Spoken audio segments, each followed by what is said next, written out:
a surgeon, ER physician, a CRNA or an anesthesiology provider, a surgical tech, an MSc, and a critical care or trauma nurse.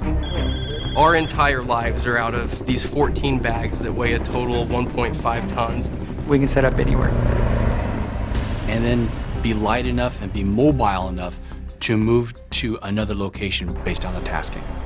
The ground surgical team is definitely one of the most dynamic areas that you can be deployed in, because you can be everywhere from working inside a fixed facility, so a relatively secure location, all the way to being relatively far forward and close to the fight. The team is capable of doing up to 10 surgical cases depending on the acuity of the patient without resupply.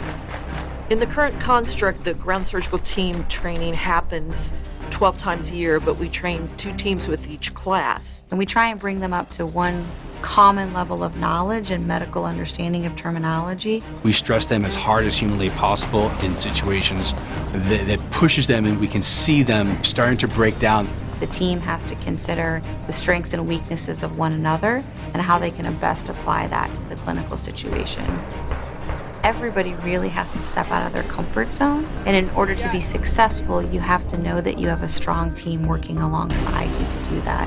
Missions are very uncontrolled, they're very unpredictable. Roadside bomb goes off next to a Humvee. This individual may have head injuries, they may have pneumothoraces, long bone fractures, so they may be showing up neurologically unstable with very unstable vital signs. What we do is provide the damage control surgery to get them to an actual facility that can provide them long-term health care.